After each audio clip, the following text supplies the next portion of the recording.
Welcome back to the Union Street Podcast. Thank you for listening. Thank you for watching. We have today in the studio from Glaciers End, Derek and Libby Ervin. Hey guys. How's it going? Hey. Doing good. Thank you guys for being here. Absolutely. Thanks for having us. You guys have some of the best hot sauce. You guys might know them from the farmer's market, seen them around, but now even having a new store here in downtown Marion, which is super exciting. It is. It's very exciting. So congrats on that. Thank you. Thank you. We're going to hear the story, hear some of the background, life on the farm, talk about the process, and talk about the future of the new retail space too. So Sounds good. that sounds good to me. So thank you guys. Let's give them a round of applause for being here. Thank you. Thank you. All right. And thank you for listening to the Union Street Podcast. We have a new podcast every Friday at noon Central Standard Time. So make sure you like this video, subscribe, check Glaciers End out on all social medias. We'll get into the plugs later. But yeah, let's just jump into it. So can you, what is Glaciers End and what do you guys provide? So we're a farm, and we grow specialty crops, specializing in berries, peppers. We grow, we have an orchard that it should start maturing this year. So we should start getting apples and pears, and we've already got some plums and some stone fruit and stuff like that. But we kind of specialize in elderberry, blackberry, and this year actually started last year, starting getting into more even specialty niche kind of berries like goji berry, honeyberry, and a lot of stuff like that. Yummy stuff. What's that? That's yummy stuff. Oh yeah, really good. Yeah. We also forage a lot from our farm. So we utilize things that are growing naturally, honeysuckle, sumac. We make a lot of things from hickory, from our shagbark hickory trees. So really, again, just kind of looking to see what we've got around to use. That's awesome. Yeah, that kind of just happened organically. We planted the trees about 4 or 5 years ago, and we're like, oh, okay, now what do we do? Waiting for these things to mature. And so we started, I think the first thing we made was hickory syrup, which we make from the bark of the shagbark hickory tree. And then just kind of, started looking around and being like, okay, what else can we use? And which really ended up being a great thing, because the value added part of the business takes a lot of time, the cooking and the harvesting and all that. So the less time we have to kind of spend managing the produce, the better. Sure. And I want to get into some of the practices, more on the life on the farm and sort of the whole process from all of it, from start to end. But I want to know, how did you come up with the name Glaciers End? Can you talk about that process or that story? So we, when we first moved here, we were kind of trying to think of a name, and came up with some name that essentially was something we had on the farm that meant like bad invasive weed. And we're like, okay, that's not really what we want to be known as, what we want to associate with. I think it was feathergrass. Yeah. Pretty name, pretty thing, but just not good for the land. So, we kind of kicked it around for a while, and I'm a little bit of a wannabe geology buff, rock hound. And I've always been fascinated with the fact that the glacier ended here. There's a lot of plant diversity here, because everything north of here was covered with ice during the Ice Age about 10,000 years ago. So I've always been fascinated with that, and then it just kind of hit me one day, like, oh, this is Glacier's End. This is the end. This was the end of the glacier. So it kind of, I like the ring of it. Kind of sound like a good band name or something. And then I was like, then it kind of ties in the region into the name, and it's kind of a unique name. So we were excited about it. Yeah, I really like the name. I think it's super cool, like the massive glacier end. Mm-hmm. And you said it, the plant diversity, that ties right into the farm. Yeah, Someone told me this one time, and I've done tried to do a little research to figure it out, but and I can't exactly pin down where they got the information, but it sounds correct, so I'll go with it. I think it's as far as tree diversity, it's the second most in the United States, next to an area in Florida. Wow. So it's pretty interesting area just in that respect. I've heard the similar things, like some of the most plant diversity in the country. Yeah. Really, it's right here in Southern Illinois. I mean, it's a very interesting climate here. A lot of people classify it as subtropical, and you tell some people that and they think like a rainforest, but it's like it's very humid. It's got it's very interesting. Very it's challenging sometimes too in the summer when it's humid and you've got fungus issues and stuff like that. So you've got to kind of manage against that. But also the opportunity to grow in the winter, different stuff here is pretty cool too, and just the ability to grow some things that can survive the winters is interesting. Yeah, it's very. We get the western winds, the Mississippi River runs right through, that brings things from the south. And I guess, the glacier pushed it down. So I think that is like it's a unique area for that reason. I've often wondered, like, is that why the glacier ended here? Because because of the warm kind of tropical air that comes through. And I don't know that, but it seems logical to me. Yeah, sure. I'll go with it. Cool. Yeah. I love that. So let's go into the farm if we can. Sure. So how did that all start? How did you become interested in that? What inspired you to start your own farm? So we were in Chicago. Derek's from down here, from Marion. I'm originally from Southern Indiana. Both moved to Chicago to pursue dreams, lifestyles. Derek was a rock star, going to be a rock star. Met up there, got married, and just trying to decide, do we want to stay in Chicago, or any chance we got, it was let's go hiking, let's go fishing, let's get out of the city.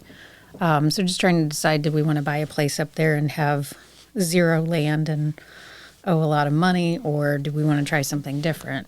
Derek's grandfather had a farm down here, so we decided to move down here and kind of take over that, and he'd always wanted to plant an orchard. So that was really our first step. We moved down here, knew nothing about farming. We're connected with FoodWorks and took a Farm Beginnings program that helped us to learn how to farm, but also how to see it as a business. From there, we did field days, fell in love with elderberry, learned about cottage food, which is how, we can make things in our own home. So that's really what got us started on that. And so your grandpa had this land that you came back to, and that is today's farm? Yeah. Yeah, Wow. That's it. That's cool. We have 37 and a half acres. A lot of it's still undeveloped and trying to figure out how to best utilize it. And, one thing that we learned when we first came here, we were thinking we were going to grow vegetables and go into farmers markets with vegetables. And at that time, farmers markets were very saturated with produce, and we had a hard time getting in. So switching to what we can grow or source and turning it into some other product help us to get in the door. Now it seems kind of at markets, those tables have flipped a little bit. There's a lot of value add and there's not as much produce. But once we started getting going, we kind of realized we're good at growing stuff, but we tried doing things on large scales, and there's only so much time in the day, and some things are beyond, what you can do. So again, that's where we started sourcing stuff from the land. Like, let's see what we already have rather than fighting against the land. Let's work with it. Cool. And that sort of shaped your current products, right? And so can you talk absolutely. about that more, that process of taking it from the land, what you have, and then into the products you have right now? Sure. I mean, so, when we first started the farm, we just kind of looked around and was like, I'd read somewhere, like, let the farm tell you what it wants to do. And so tried to take that advice, and I just started looking around, and I saw elderberry. We had several elderberry patches, blackberries. raspberries and that kind of thing and pear trees, wild pear trees everywhere. So, just taking that in mind and thinking that, okay, so if it wants to grow here, then you don't have to put as much inputs into it. You don't have to baby it. You don't have to spend all this time with it. It wants to grow there. So instead of trying to grow something exotic that may be cool, but you have to spend a lot of money on fertilizing and watering and babying it, why not just grow something that's perfectly comfortable, and that thrives on its own? And so that kind of drove us in that direction. And then in that process of looking around, I just kind of began to think like, wow, there's a lot of stuff here that we can use already, just sitting there. I think I remember it was the first spring, and we had grown some stuff that winter, or that summer before, but we had used all of it through the winter. And I remember thinking like, oh, okay, cool, spring's going to be here. And then I realized, oh, that's just when you plant. We still got months until we're going to have some stuff to use for our products. And I was just like, whoa, what am I going to do? And I was looking around, and there was honeysuckle already growing in our fence row. And I thought, oh, jelly. I can do a honeysuckle jelly. And then so that just kind of opened up a big door and kind of realized, oh, wow, there's a lot of stuff here already here. I really like that, using the honeysuckle. And I know you mentioned earlier, like that as an invasive species. Yes. Right? Can you talk about maybe that a little more? So every flower we pick, there's no berry that forms. So the more we use it, the less it's going to spread. So, we like to use native stuff too, but it's just as useful to use the invasives. Definitely. I think that's a really cool, almost like even a conservation tactic, right? Using those invasives and using them for food. Sure. So they won't bury, so they won't spread. I think that's a pretty cool aspect. Yeah. I mean, it certainly doesn't hurt, Sure. And we kind of train them how we need them to work for us. So, because of that, like that, if you let it go, it'll just take over everything. So we try to manage everything. Yeah. So I call what we do feral farming,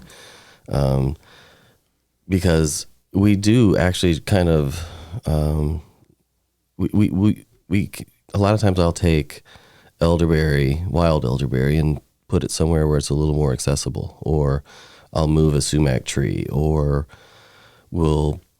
sometimes I'll take we'll do processes to make the honeysuckle that's already growing there that we use a little easier to pick. So in a sense, we're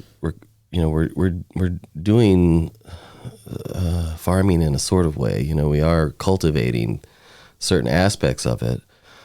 It's not like we're just walking through the woods all the time, just foraging stuff. We actually do manage it, and take care of it, really. And especially some of the stuff that has ended up being very valuable to us, like sumac, I want more. So, I'll find the trees, the little saplings growing somewhere that might not be,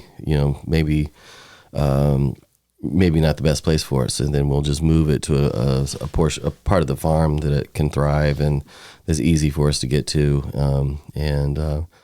So yeah, it's been an adventure, but it's pretty cool. Yeah, I think what you said earlier about, what was it, the growing what the farm wants to, or doing what the farm wants to do? Yeah, it'll tell you. It will tell you what it wants to do. Or yeah. something.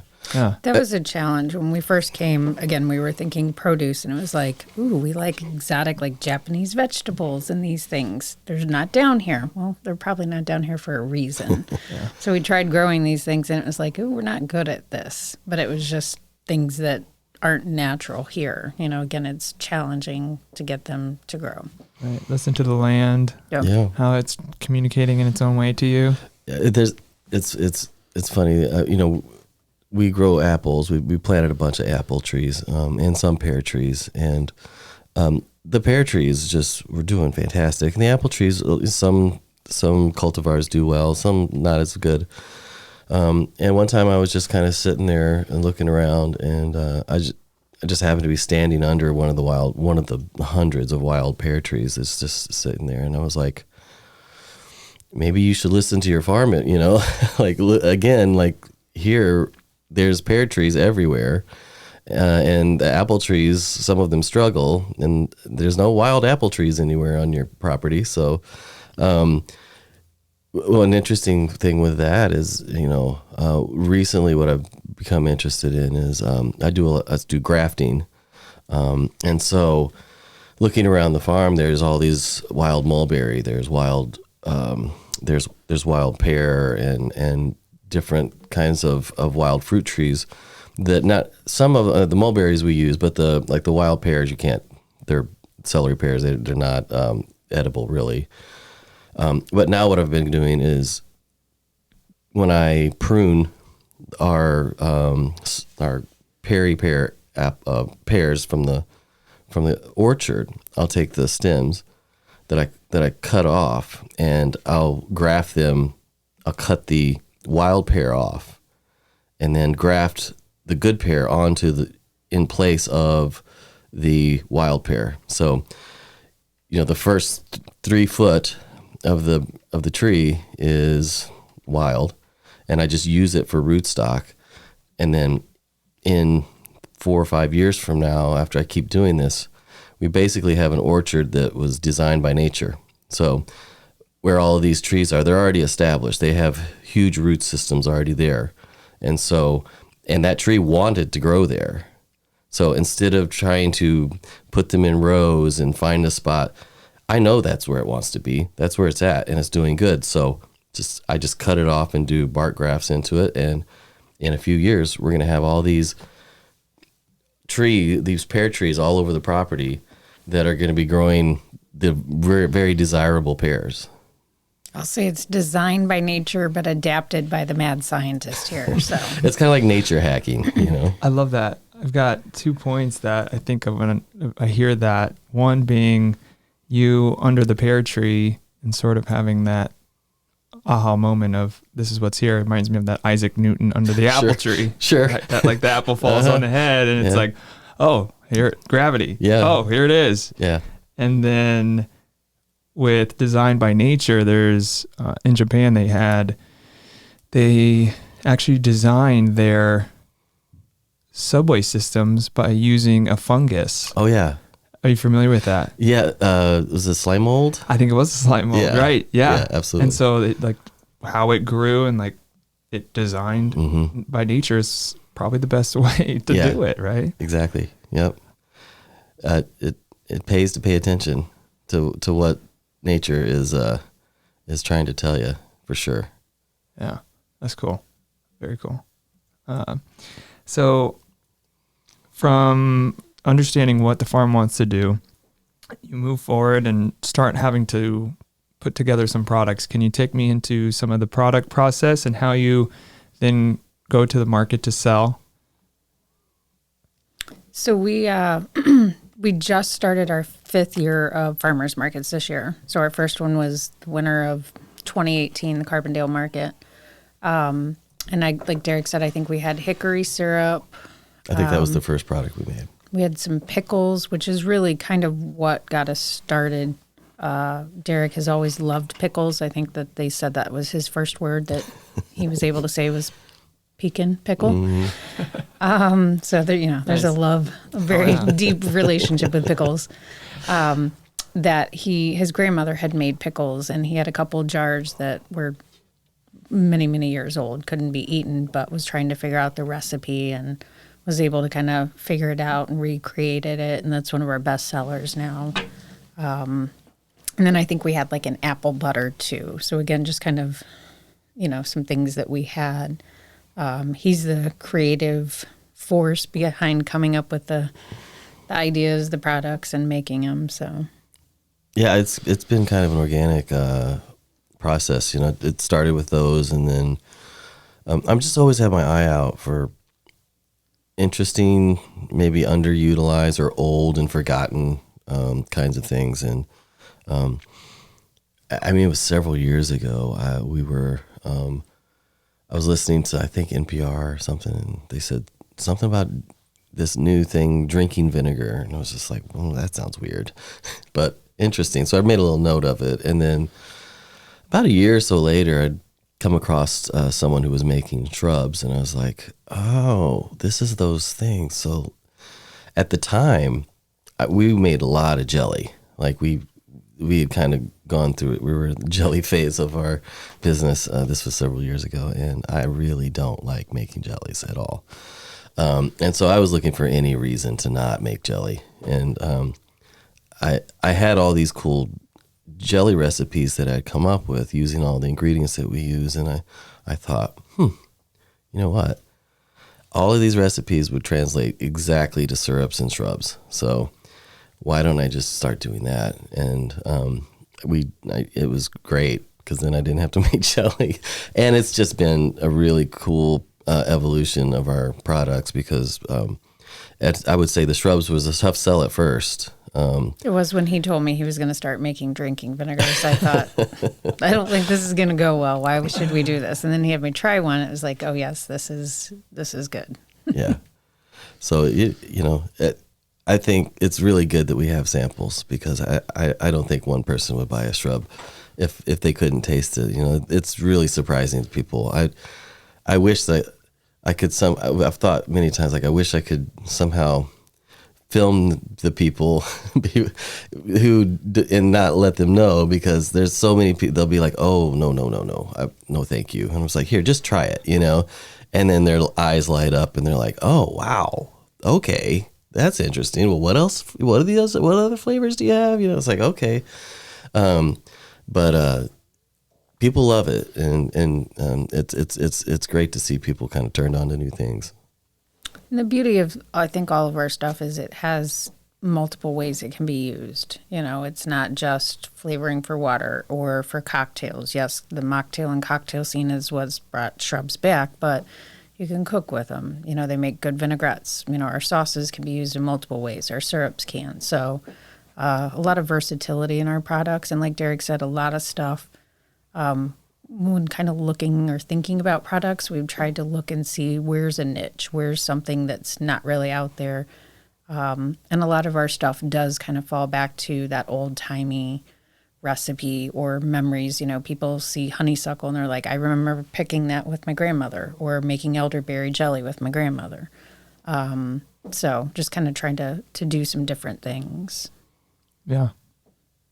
There was I forget the name of the ball player, but it was an old-timey ball player. And he was really good at getting on base. And they asked him, he said, how do you get on base so much? He said, just hit it where they ain't.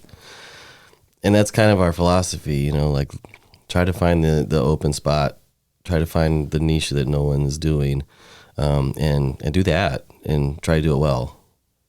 Yeah, you guys do a great job. Thanks. Yeah. We try to, everything we make, we try to grow ourselves or source ourselves from our farm. We're especially now starting to get to the point where we can only do so much. So the beauty of it is really trying to source everything else from local farms and supporting other people down here. So yeah, we really like to support local establishments, local businesses, local farmers, as much as possible. I mean, we can't get everything. They don't grow sugar here, but we do use a lot of molasses, sorghum. So that is either Southern Illinois, Missouri, Kentucky. But yeah, as much as possible, we try to support the businesses around us. That's great. Creates a environment and ecosystem, right? Exactly. Community. Yeah. Right? I mean, it keeps the dollars circulating in your community. If you spend those at a big box chain, that money goes somewhere else. And if you buy from a local business, that they pay, they're going to buy something else here, and it's going to stay here, and it only helps everyone in the long run. And that local community too has been instrumental for us. Again, moving down here, we didn't really know anybody. Derek was from here, but it had been 20, 25 years. Finding the farming community, the network, learning from people really has just been key for us and continues to be.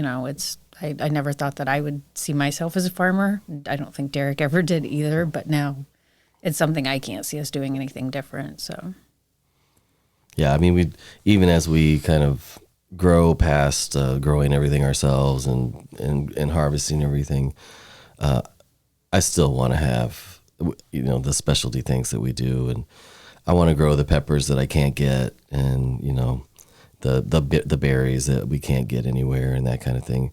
I still love the challenge and the the ability to be creative in the farming aspect of it.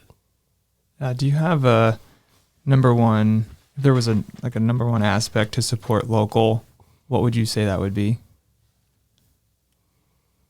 And you mentioned that money stays here. You can even reiterate some of that, but is there any other main thing? Well, I mean, for me, like growing up in Heron, I remember that when we moved here, I was born in Flint, Michigan, and we moved here, and every little community had a little deli, a little store in their neighborhood, and they all had their own unique sausage that they made. I think all of them had a version of the salamite, which is a Heron sausage, and I loved it. I love riding my bike down to these stores and going in and seeing the deli case and seeing all the, they were tiny, but there was so much character there. There was so much uniqueness in each one of those places, and an identity that Heron had, and I'm sure that all these towns around here had a similar thing going on.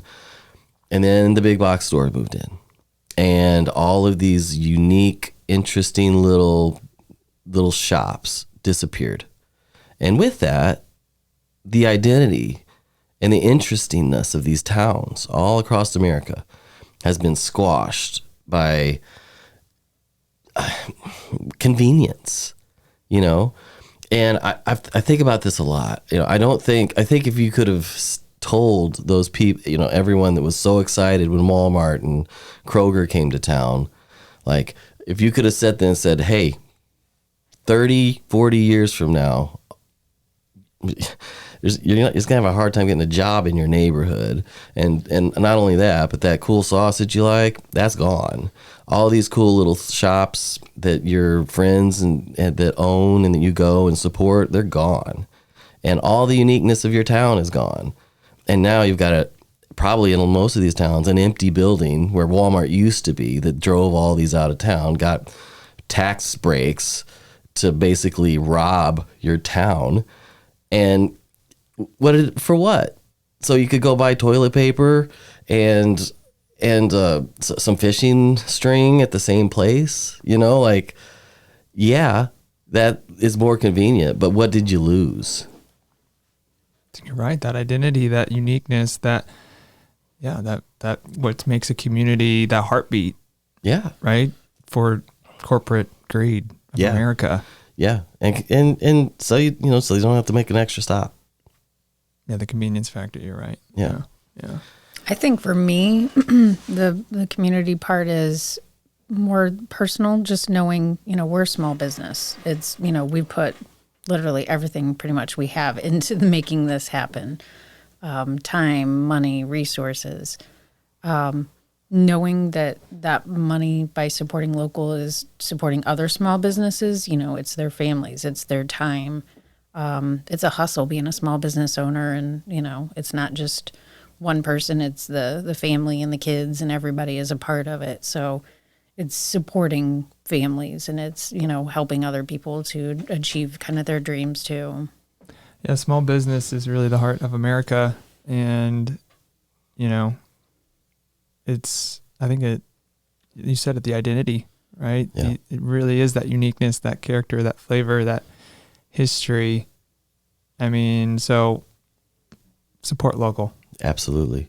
And, it's I was talking about the big box stores. Well, that was just the first wave, I am really happy to see the resurgence of more niche businesses popping up, but there's online sales that's looming right there and is starting to run the big box stores out. So it's just a progression towards more and more of that. So I want to battle against that as much as possible. I mean, when I say shop local, I mean that's it's activism with your wallet. If you shop local, you'll have cooler things in your community. So true. Right. Like the ballot box with your wallet, or the activism with your wallet, right? Yeah. Like you want to see something, support it. Yeah. Like it takes one person. Yeah. Go to your farmer's market and pay 30 cents more a pound for a tomato, right? It's better. It's better for you. It tastes better, and you'll have more of that in the long run. And I think I wish more people thought like that.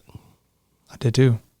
I think since kind of the pandemic started, we've really seen things kind of moving towards that again, of people really supporting local and wanting to know how their food's grown, where it's grown, knowing their farmer.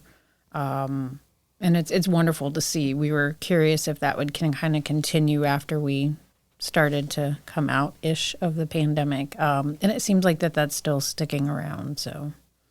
Yeah, the supply chain issues, I think sometimes it takes some like shaking something up a little bit to kind of realize the problems that are there. And when the supply chain issues happened, people thought, I think it hit more people, kind of understood like, wait a minute, maybe it's a good thing if there's more small farms around growing produce, maybe not just corn and soybeans, because the food miles is a thing, and when stuff like the pandemic happens, you don't want your tomatoes and your produce coming from hundreds of miles away, because you might not get them.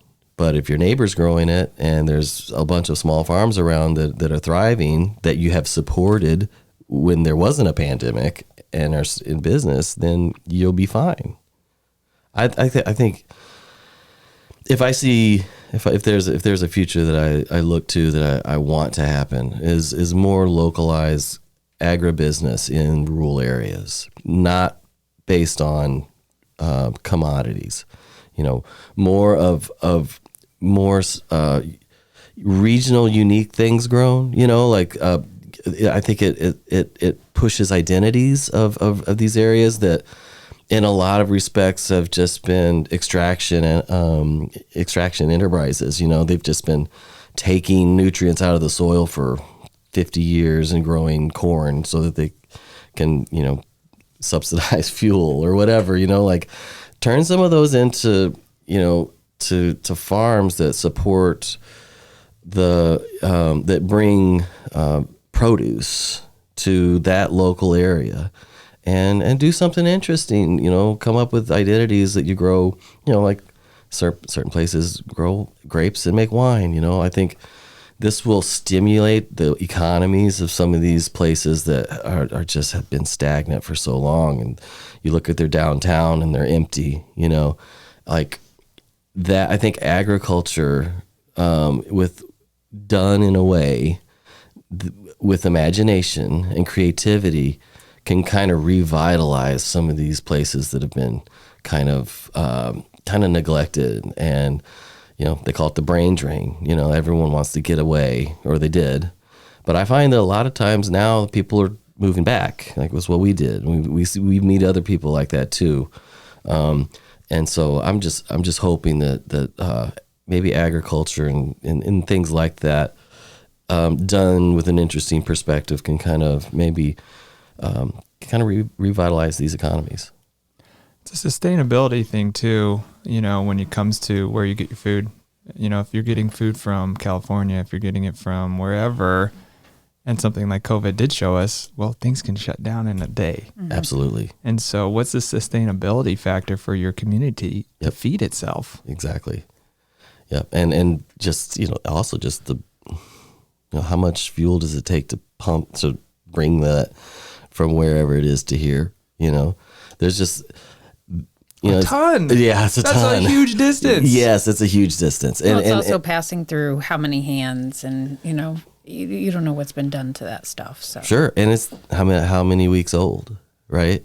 So and there's so many different aspects of like why that's bad, because take for instance like apples, right? The Red Delicious, they got one part of that name correct, right? It's red.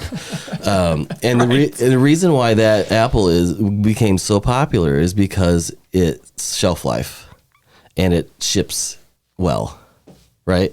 So and that's not just apples, that's everything, has been bred to be less tasty, less nutritious, only for basically being able to ship it for hundreds of miles and possibly thousands of miles, right? So over time, we have less tasty food because of the science behind it has been engineering things to last, to be pretty. And when, if an ugly apple that doesn't have the shelf life of that is only traveling 20 miles, and you're going to eat, and it was picked yesterday, you don't need to breed it to do that, right? Yeah. So, there's a lot of trickle down effect to shipping things. Not only is it bad for the environment and it's expensive and make things more expensive, like it's just like over time it creates less tasty, less interesting things. Yeah, for sure. And again, just that risk for not having it too, not sourcing it right here. Yeah, exactly. And then it could go away real quickly. Yeah. Is there any other, while we're on this topic of some of the challenges, is there any other challenges you think we need to highlight as far as this whole business, the farm life? Is there anything else that comes to mind? One thing we decided early on is we're surrounded by conventional farmers, row crops, corn, soybeans. We knew that was not the route we wanted to take. We're not organic certified, but we really try to follow those practices because we want to be mindful of what we're putting on or in things for ourselves, for others, but also looking at what we're doing at the land. We want to leave it better than it is now if we can possibly. So that's something Derek's really gotten involved in with the Illinois Stewardship Alliance recently, just soil health and being mindful of that. We try to do as much regenerative practices as we can.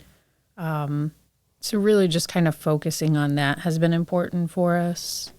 Yeah, I've become very interested in the soil health issue.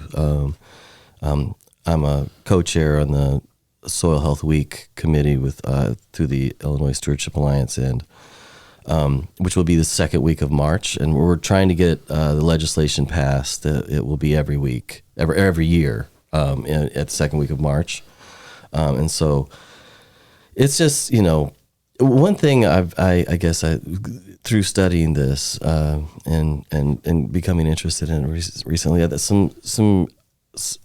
some encouraging thing is that there are row crop farmers, especially in Canada, who are starting to adapt more regenerative type attitudes and practices. So they do what's called multi-cropping. So they'll have 2 or 3 sometimes crops in the same field at the same time, and they'll harvest it all either at one time and then separate it later, or they will go in and harvest one at one time, and then there's like an understory and it will come up and then you can harvest it later.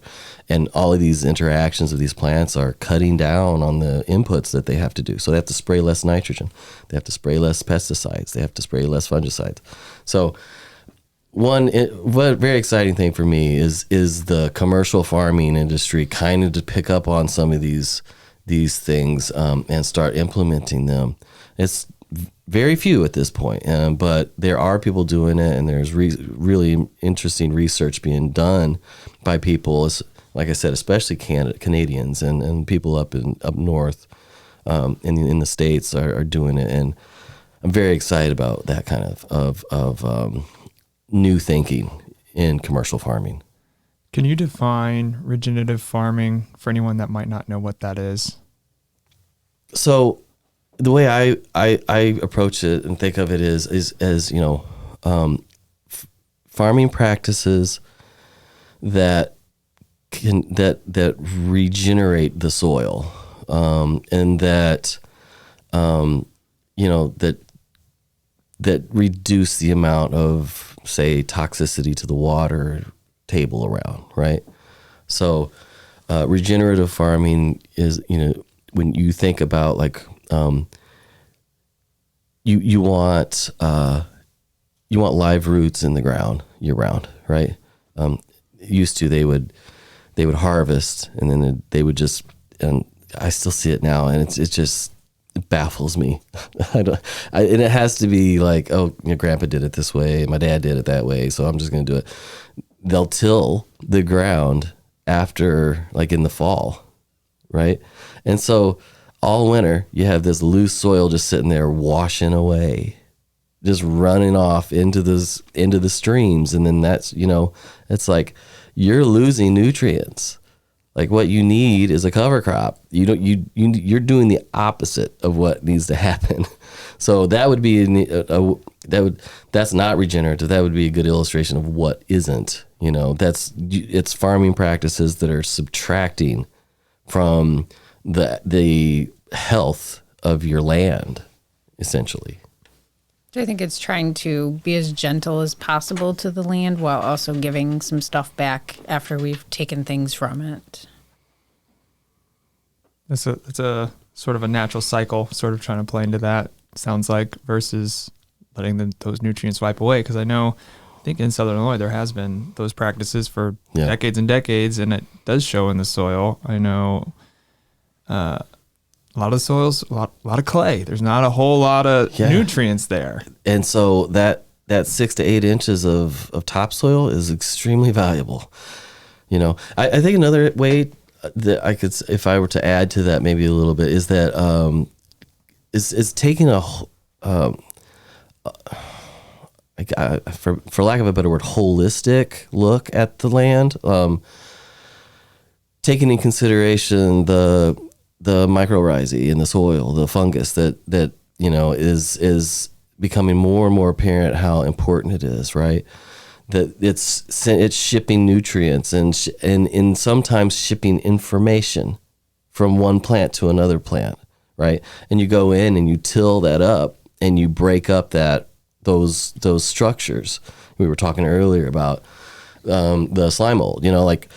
It's a similar thing going on with the fungus in the soil, that there's these networks that is passing nutrients and is converting some nutrients into things that the plants can use. And sometimes, like in forests, they're beginning to realize that there's even information being passed through these things. So when you go in and you till up, you break up those networks. So you're essentially destroying a very valuable aspect. And so when I say holistic, you're looking deep into it and seeing the structure of the system, right? Not just trying to think of, okay, what's going to get rid of this, these weeds, right? So maybe there's a better way to do that doesn't destroy this network of things that's going to make your crops better. And that will probably eventually make you have to spend money to spray something on it that will then leach into the soil or go into the water system, Definitely. I think that's a really important topic, really. Yeah. And it's becoming more and more important the more they're kind of realizing kind of what's downstream of people, of these farms and stuff. Yeah. Are there any other stories or anecdotes that you want to share from your experience as a farmer, as working with the land? I'm sure a lot of our neighbors and people, especially when we first started, thought we were kind of the hippy-dippy Chicago people coming here, farming, not knowing what they were doing. And they were correct. They were 100% correct. Let me just make that clear. They still are. But, we have a hill by the road that we want like native pollinators there for our gardens, for our elderberries, for our apples. And, people are always like, mow those weeds down. We're like, no, they're flowers. We want to leave that there. And, I think for us, it was just really, again, we wanted to try to do some different things and look at things a little bit differently. And, it's helped us kind of stand out and kind of forage kind of our own path forward. So, somebody looking to do a small business, do what you're passionate about, because it's going to be so much easier rather than fighting things again back to like the Japanese vegetables. They don't grow down here. It's going to be an uphill battle. So I agree with all that. Oh. Any other stories from farming or any other farming practices that you think can help prioritize sustainability or overall environmental stewardship? Again, I think just getting involved with your farming community, with your communities, again, that's been helpful for us. Finding places like FoodWorks and the Stewardship Alliance, we're both very involved in things kind of that are statewide organizations and collaborations. It's given us more that connection to farming, but also just learning what other people are doing. Even if we may not be growing these vegetables, we can see what other people's practices are and kind of pick and choose the things we want to bring back into our farm and our environment and kind of our practices. One thing I've really realized about farming is that there's no silver bullets, because what works one place might not work another place, because you've got different microclimates, you've got everything's could be different, or maybe one thing's different, but that makes all the difference in the world with whatever you're trying to grow. So I encourage people that might be getting into study permaculture, study some of these different kind of maybe not traditional forms of farming, and study some traditional forms of farming too. I'm after studying all of these, now I'm going and I'm starting to look at conventional farmers who have been doing this for years, and I have a lot of issues with a lot of the things they do, but you know what? I can learn from them. They do a lot of stuff right, and they're smart people. They know what they're doing when it comes to certain aspects, and I'm trying to learn from them, and try to understand how I can take something from what they're doing and add it to our perspective. And what I see, especially the conventional farmers that are doing polyculture, multi-cropping, and alley cropping, like up in Canada, is that's what they did. They took their practices that they were very comfortable with, had all the equipment to do, and have took some principles from permaculture and integrated into what they do. And so I think we can all kind of learn from each other instead of being adversarial to each other. Let's try to figure out a way that, each of us can do it a little bit better from learning from the other. I think that's wise. I really do. You get a fuller picture that way. Absolutely. Can we talk about your hot sauce? Because that's how I first became a fan. I was actually meeting you, Derek. I think it was at the Carbondale's Farmers Market. I think I tried some. I had a sample. Had to get the old squirrel. Okay, yeah. Can we talk a little bit about that hot sauce process? Yeah, let's start with the name, Old Squirrel, because I really it's funny how that name. I think I saw a lot more of that sauce because the name's so good. Early on, I when I moved back to Southern Illinois, I've become interested in just the old coal mines and stuff, and so we use a lot of old coal mine names in our hot sauces. So Crawdad, Bursey, Old Squirrel. These are all old coal mine names from the turn of the century. 1900s, like early 1800s, late 1800s, early 1900s. And so, I have fun naming sauces because I just get to dig into these old history sites and stuff and try to find names.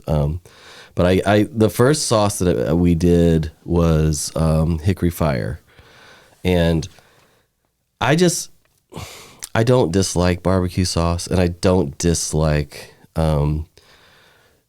the hot wing sauce, you know, Like a buffalo sauce. I don't dislike them, but they're not my favorite. And I kind of wanted to just do something different. And so, not for sale, just for us, you know. And I kind of went and I can't even remember what it was. Is I just bought like a pretty generic kind of like pepper sauce, and I added our hickory syrup to it. And it was really good. It gave it a completely different thing. And so for the first little bit when I was just kind of Frankensteining these things together. And then I think someone was finally like, why aren't you making this? And I'm like, well, I don't make half of it, you know, I'm just modifying something. And so then it just hit me like, okay, now you probably need to figure out how to make a pepper sauce. But instead of doing research, I just bought a bunch of peppers and kind of did it, which turns out, you know, ours is a lot different than other people's because I didn't do it right. Ours is very chunky. It's almost like a pepper ketchup, you know, it's thick. And a lot of pepper sauces aren't. They're more thin and vinegary, and that's it. Just, you know, I just did it wrong, I guess, in a lucky way. So I started just making the sauce, and then it was a hit. And someone said, "Hey, have you thought about making anything hotter?" And so I made Old Squirrel, and it's just been an evolution of you know, now we are growing our own peppers that are, you know, very unique. And I enjoy just trying to come up with new flavors that are kind of different than everything else. Yeah, I love the hot sauce. Like I said, that's how I first was introduced to Glaciers End. Yeah. Very tasty. I love hot sauce. I put it on everything. It could go on anything, really. Yeah, it is. It's really good stuff. Yeah. And the squirrel is, I mean, it's honestly probably the most popular thing we make and sell. And again, like Derek said, a lot of people, it's just, squirrels. You know, we were at the state fair this year, and the son and his dad came up, and he was like, "We love squirrels. We have squirrel tattoos. Look at our squirrel tattoos." You know, we had a lady that was like, "No, I'm a vegetarian." Like, what does that mean? There's no squirrels in this, right? So it's, a lot of people get a kick out of just our names. Some of the names we just kind of make up for things. Our hottest sauce that we make right now is Wolf Riot, and Derek, you can explain that, but that came about and is super interesting. Yeah, so I just wanted a sauce that was basically the hottest thing I could make at any given time. That maybe kind of changed, and so I did Wolf Riot. Wolf Riot is a class of star. It's the class of star right before it explodes. And during that time, it's the hottest star in the universe. And so that's where the name came from. That's cool. And then, so like we, you know, basically it changes over time. Like right now it's a straight Reaper sauce, but in the past it's had Devil's Breath and habanero, and it changes. And they're all numbered. There's like a kind of like a faux star name that is on each type, and it looks like a code, which it is. It's actually the recipe if you can figure it out, and that's kind of like the long, official name for them. You know, I just kind of playing off of the way they name stars, which is very kind of mercurial and weird, and kind of hard to figure out. But it all, you know, those star names. If you know how to read them, there's information in it. It's telling you, you know, where it's at in what constellation, and maybe even what, you know, where to look if you know what you're talking about. So it's based off of that. Just kind of, again, just having fun in the design and in basically the idea. I love that whole creative approach for the entire process, from the farming to the naming. You know, that really comes through, and you do a great job with that, and the names are great. I mean, really. I moved to Chicago playing in bands, and I do art and all of this stuff, and occasionally someone would be like, "Do you ever miss doing the creative stuff?" I'm like, no. I do it every day. Like I'm still doing creative stuff. It's just different, you know. It's you know, and I do still do music, and I do paint and do sculptures still. But like, I find it very artistically fulfilling to come up with create a recipe, create a design, to do the, you know, to design the label and do all this stuff. Like, this is all. It's scratching the same creative itch that any other endeavor has been. That's so cool. And I refer to him as the mad scientist for these many reasons. We very much balance each other out because that is not what I do. You know, not that I'm not creative, but I'm not super creative. Derek is, but I'm more the logistics and putting it out there and making it happen and things like that. So it's a very nice balance. Yeah, I think that's the main reason that this business has succeeded, is that we both complement each other in different aspects of the business, because she's really good at the stuff that I am horrible at. So it's been great. That makes a great team. It does. Yeah, we always say Team Ervin. Nice. It's really Team Glaciers End. Love it. Nice.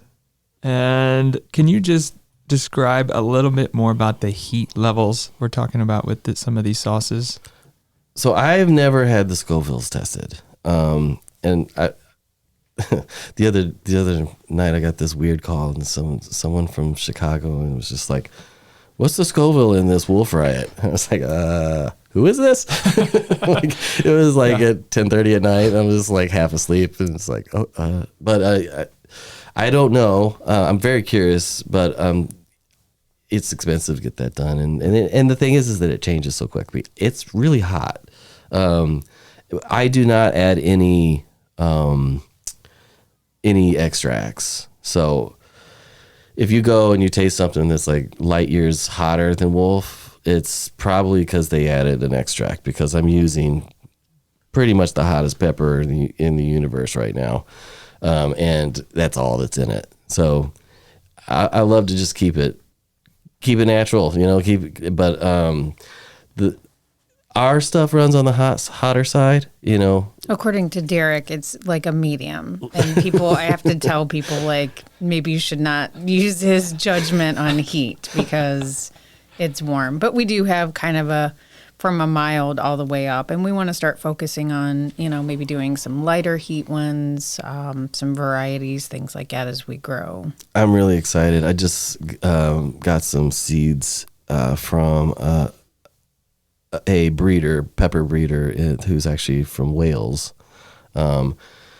He's designed some really cool peppers, and some very famous ones. And he has bred one that, not to get too geeky out there, but it's a Chinese. Oh, you will. Let's do it. It's a Chinese, which is there's like 4 or 5 main species of pepper that are in cultivation, and most of the ones that we eat are Annam, and Chineses are the super, super hot ones, like Reaper and Devil's Breath. Like these are Chinese species. Well, he has bred a Chinese pepper that is not hot, or is very mild, which is great. It's very interesting to me because I love the Chinese flavor. Like that Wolf Riot, when you taste that first 30 seconds is amazing. It's so interesting and different. That citrusy kind of fruitiness of the Chineses is amazing. But you pay for it dearly. And I'm going to be able to, hopefully, if I can get these peppers to grow and I can reproduce this, I'll be able to introduce that flavor to people who don't like or can't handle that kind of heat, which I'm very excited because it's such a great flavor. And I'm excited to kind of, like I said, introduce people to that flavor. That's really exciting. It is kind of like the mad scientist, right? With these different combinations, different recipes, right? That's the fun of it. Different peppers. That's cool. Yeah. I mean, there will be times he'll wake me up in the middle of the night or in the morning and be like, I had a dream and this is the next product. Or, you know, then he tells me he's, you know, talking to a guy in Wales and trading seeds, or just very interesting. That's fun. That's a lot of fun. Yeah. I mean, it's another way to distinguish yourself from other people. If you can get produce and grow things that people are not focusing on, you know, for me, that's half the fun of it, you know, is the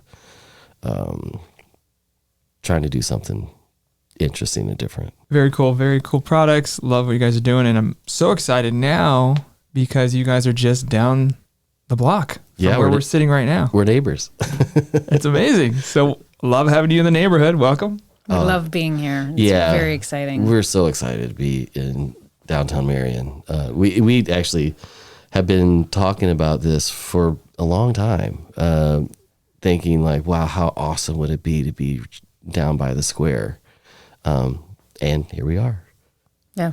We were thinking about building a place on our farm, having a store there, commercial kitchen, so we can really ramp up and ship within the state and be in stores. And just finding out it was going to be more money than we thought, but also it's, you know, if we build it, will they come? You know, we're kind of in the middle of like Pittsburgh and Johnson City, out of the way. So we were looking in Marion. My aunt and uncle were in town visiting at the Marion market, and I sent her over to Crown Brew to get some coffee, and she came back and said, I found a place that has a for lease sign. And I had been looking, and I'm like, there's nothing that I know of.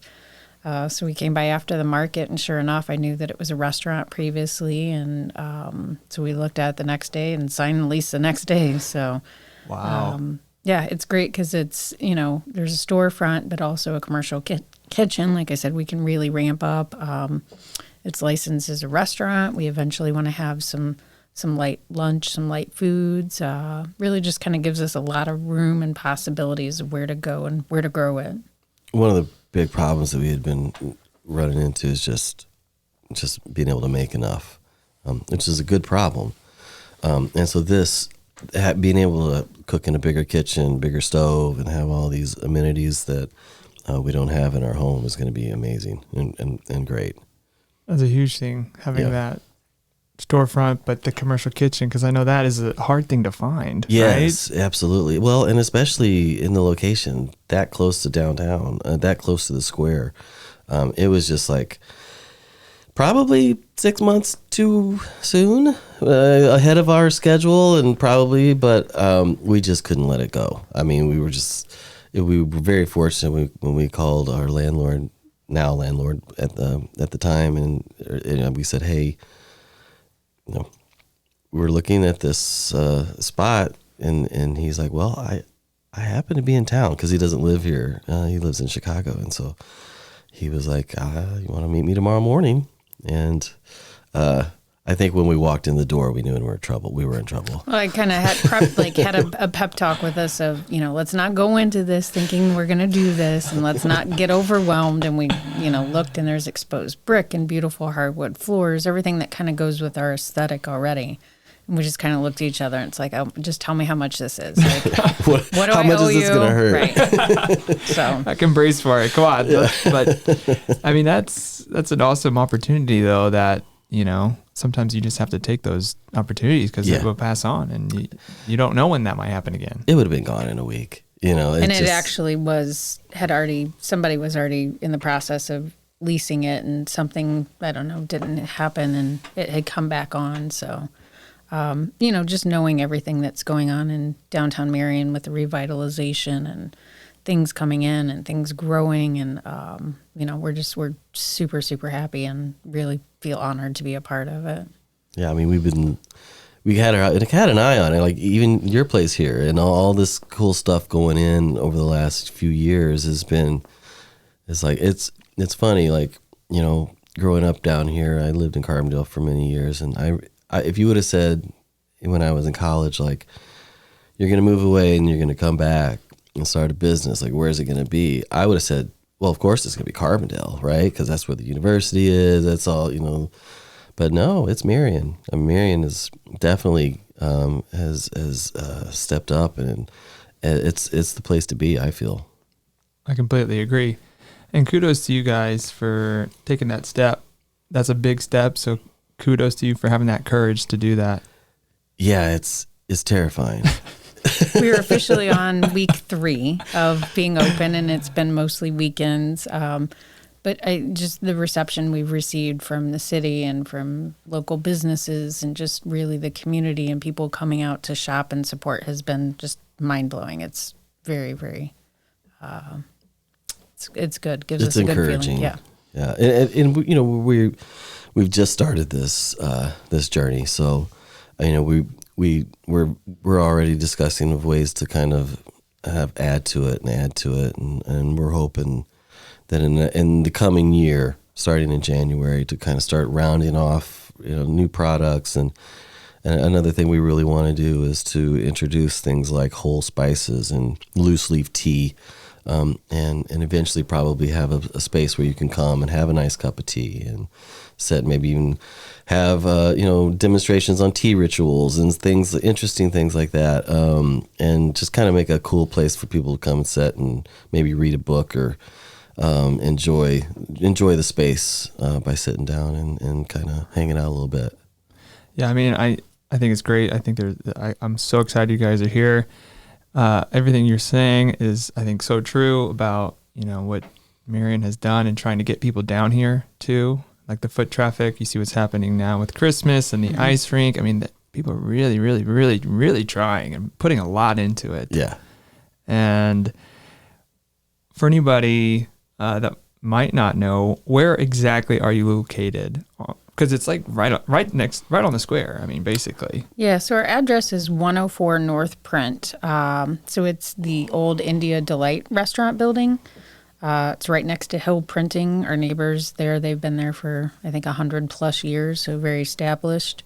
And it's basically right across from the old First Southern Bank that will be the new City Hall. So, again, when we saw the space, it was as close you could get to on the square. And, again, we do everything different. We're the different kind of unique, weird people doing these things, so the space fits us well.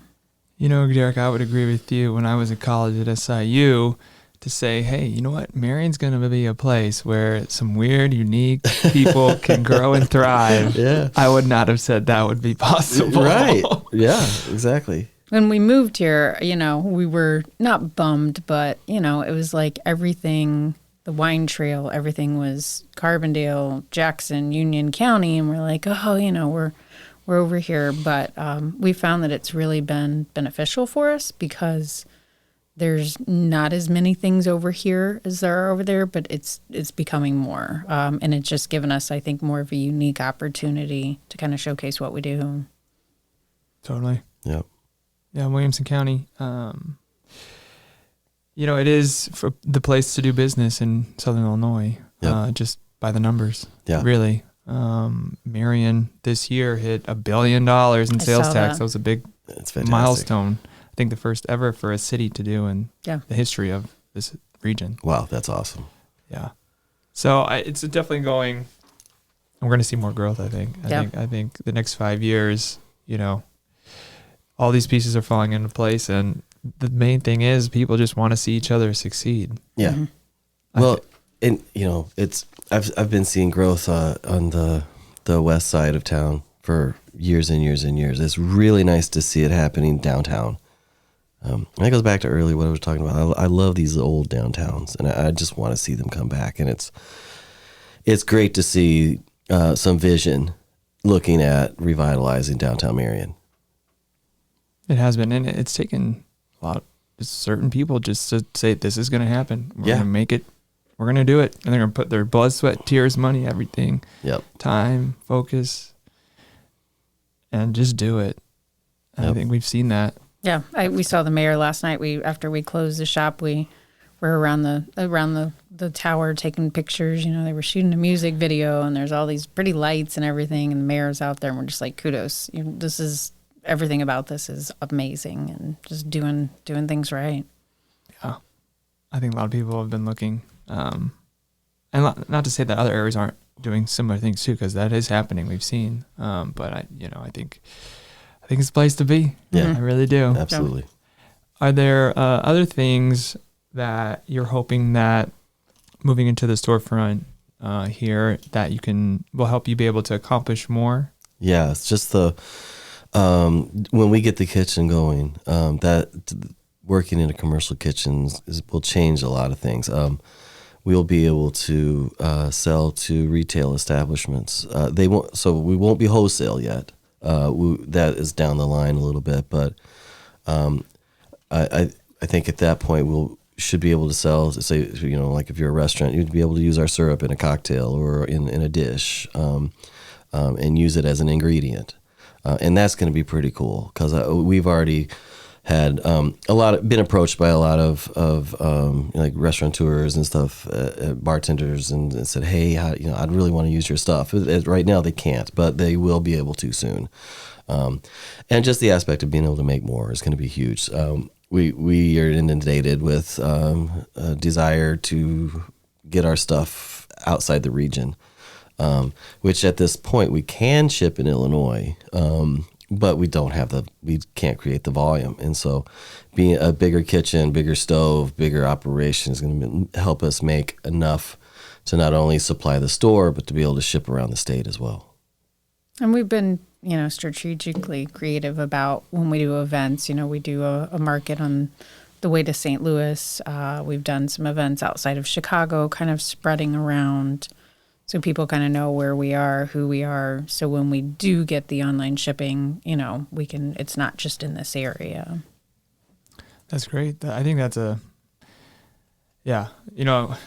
that's a big undertaking in its own self, right? The whole getting product outside. But I think that, thinking of ways to do that, get your product out there, brand out there, awareness too. Mm-hmm. Somebody says, hey, try this. Somebody in Oregon will have your old squirrel. Someone will like it. And then they'll tell them about it, right? Someone came in this week and was shopping for I think for presents or something. And she said, I bought your wolf riot, and a doctor that I work for likes it as hot as he can get it, and he loved it, and he took it back to Pakistan with him so he could share it with his family. Wow. And I was like, okay, I think that's officially as far as our product has been. It's Pakistan now. Wow. It was just exciting to hear that. That makes my heart feel warm. And your tongue too, if you have the wolf on, if you eat it too, right? Yes. It'll warm you up. Warm heart, warm mouth. Mm-hmm. That's great. That's so cool, right? And that is super fulfilling, and to get that, cross-cultural validation. Exactly. That's so cool. Yeah. Very cool. Yeah. And so, that's very exciting. Do you have any other future goals for the retail space that you want to mention? Are there any ways that you hope to continue or grow or evolve that? Yeah, we're gonna, we want to expand kind of what we make and what we do. And once we start using our commercial kitchen, that opens up doors. Right now with the vinegars, we've wanted to make kombucha, but we can't because it can have trace amounts of alcohol, and you can't do that in cottage food. Once we move into the commercial kitchen space, that opens those doors. We want to have a deli case and have like refrigerator pickles, and a lot of our stuff that we make, we love doing like charcuterie boards when we go places, just snacking, sampling, trying different things. And our stuff plays very well into that. So we want to have some more offerings like that of, meats and cheeses you can't find. When we first moved here, we planted the orchard in hopes to be a winery and cidery. We still want to go that route because we also want to make our own vinegars. And so at some point, we would like to offer those things, and we may have, hard shrubs or different things. So again, just the space we're at gives us a lot of room to grow. And I don't foresee us ever being like a restaurant per se. But one thing that we've thought about is maybe having a night here and there where we get a guest chef in and prepares a meal and then sell tickets to that, like a very small, intimate kind of, 30, 40 people. And then just kind of have it be like a pop-up restaurant for just a small night, And that way we can kind of showcase some chefs from around that do interesting things and bring them in and and frankly, just kind of get that aspect to us without actually having to jump full on into doing restaurant kind of stuff. Yeah, even a demonstration, right? Yeah. Of how to use the products with a certain type of dish. This is a possibility. That could be cool, right? Yep, exactly. Education type of thing. Yes. Yeah. That's awesome. That's so exciting, guys. It is. It is. Again, it's just it's a little awesome. overwhelming because there are so many possibilities. And, Sure. living with this mad scientist, the ideas don't shut off. They just keep coming. And so. I know there's a lot of stress, a lot of turmoil, patience, all that. But, you're doing something and it takes a lot of courage. And, you're living life. You're alive. Those are feelings. And just keep going for it. Well, it's also rewarding that we're doing it for ourselves. We're our own bosses and kind of forging our own path and, just doing something different. So I think it's very rewarding, and that we get to do it together too. It's fun to make things, it's fun to make art. It's fun to make, it's fun to paint. It's fun to build sculptures. It's fun to build a building. It's fun to build a business. And I've really found joy in that process.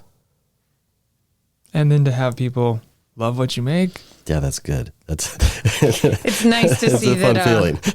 It's nice to see that people understand the weird things that we're doing and they get it. And, we're reaching people that we would not normally have reached and finding us. That's been pretty cool. Yeah. So anyone listening, definitely go to the shop, check you guys out on all social medias, right? Are there anything else that you would like to share about your farm, your retail space, or the importance of agriculture? Yeah, I mean, for me, I'm just being immersed in agriculture is just, it just has showed me how important it is, and has also shown me how little it's understood by people who are not in it. I've had people, it's just so odd sometimes. The younger generation, like, they don't even realize that, pickles are cucumbers, or that, the idea that you can't just get that year round. If some things it has to be seasonal because you can't grow anything in the winter. And you would think that would be self-evident, but a lot of people who are not in the ag industry don't understand ag. And I really, part of I think what our vision is to kind of more educate people more about that, the processes that it takes. And it's kind of heartening to see people take a bigger interest in it. And I think I do see some signs of that happening. I'll kind of just tag on that. I think for me personally, just getting involved, it's easier, I think, in a small community rather than like when we're in Chicago. In the agriculture and with my job supporting farmers markets and with Stewardship Alliance, Derek helped write the bill I presented in front of the Senate. It's really, we've found that we have a voice and we can use it, and it's pretty powerful. And I never really thought that I would be doing that.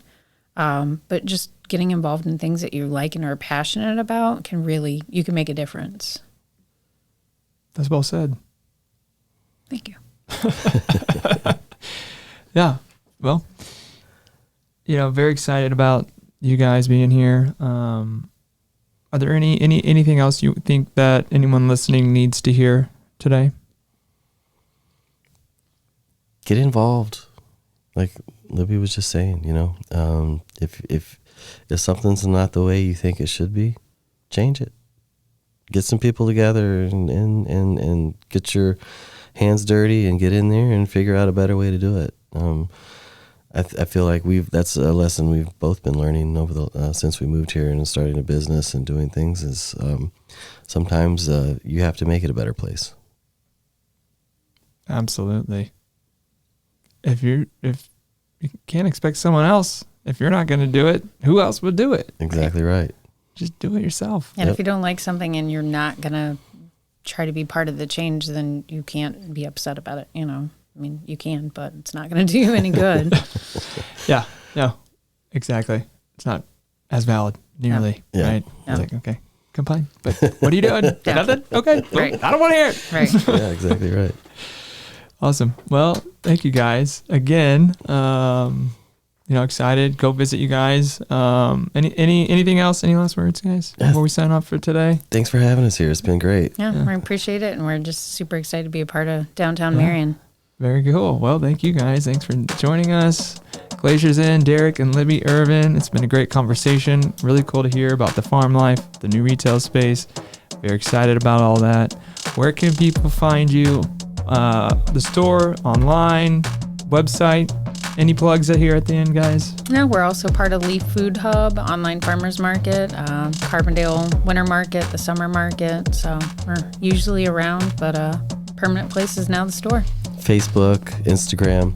We always usually post about what we're doing and where, at this point, what our hours are going to be, and until there's something in stone on that. And we try to keep everyone informed of what we're up to.